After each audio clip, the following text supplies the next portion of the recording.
అదే కాదు మిత్రులారా, ముదిరాజులను ఆనాడు బీసీ ఏ గ్రూప్లో ఉంటే కొన్ని ప్రత్యేకమైన పరిస్థితుల్లో ఏ గ్రూప్ నుంచి డి గ్రూప్కు మారడం జరిగింది. ఇవాళ కేసు సుప్రీంకోర్టులో ఉంది. కేసీఆర్ నిర్లక్ష్యం వల్ల, కేసీఆర్ పట్టించుకోకపోవడం వల్ల, కేసీఆర్ సమర్థవంతమైన వాదన తెలంగాణ ప్రభుత్వం నుంచి సుప్రీంకోర్టులో వినిపించకపోవడం వల్ల ఇవాళ ఎన్నో లక్షలాది ఉద్యోగాల నియామకాలలో ముదిరాజు బిడ్డలకు అన్యాయం జరుగుతుంది. ఇవాళ ముదిరాజులను బీసీ డి గ్రూప్ నుంచి ఏ గ్రూపులకు మారవాలి అని అంటే ఈ గడ్డ మీద మళ్ళా కాంగ్రెస్ పార్టీ జెండా ఎగరాలి. మీ తరపున సిపాయిగా ఢిల్లీలో కొట్లాడాలి అంటే మీ వాదన బలంగా వినిపించాలి. మంచి మంచి వకీళ్లను పెట్టి వాదించాలి అంటే వంశీచంద్ర రెడ్డి ఢిల్లీలో ఎంపీగా ఉండాలి.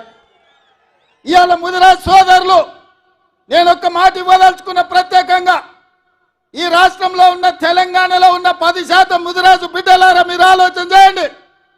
మీ బిడ్డకు కేసీఆర్ ప్రాతినిధ్యం వహించే గజ్వేల్ సిద్దిపేట ఉన్న పార్లమెంటు మెదక్కు నీలం మధు ముదిరాజును కాంగ్రెస్ పార్టీ టికెట్ ఇచ్చింది.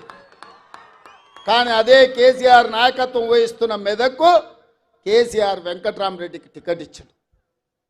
మేమేం ఆలోచన చేస్తామో, కేసీఆర్ ఏం ఆలోచన చేస్తాడో మీరు ఒక్కసారి ఆలోచన చేయండి. అందుకే ఇవాళ ఈ వేదిక మీద నుంచి మీకు ఒక మాట ఇవ్వదలుచుకున్నా. మెదక్లో నీలం ముదిరాజును గెలిపించండి, మహబూబ్నగర్లో వంశీచంద్రెడ్డిని గెలిపించండి, తెలంగాణలో 14 సీట్లు ఇవ్వండి. ఆగస్టు 15 తారీఖు లోపల మీ ముదిరాజు బిడ్డను మంత్రిని చేసే బాధ్యత నాది.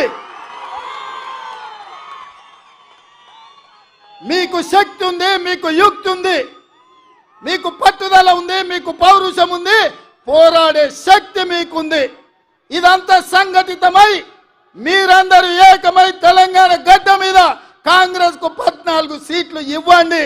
మీ బిడ్డను 15 ఆగస్టు తిరిగే లోపల మంత్రిని చేసే బాధ్యత నేను తీసుకుంటా, మీకు మాట ఇస్తున్నా అని చెప్పి నేను ఈ వేదిక మీద నుంచి మీకు చెప్తున్నా. మిత్రులారా, రాజకీయంగా ఇవాళ ముదిరాజులు వెనుకబడ్డారు, మా మాదిగ సోదరులు వెనుకబడ్డారు.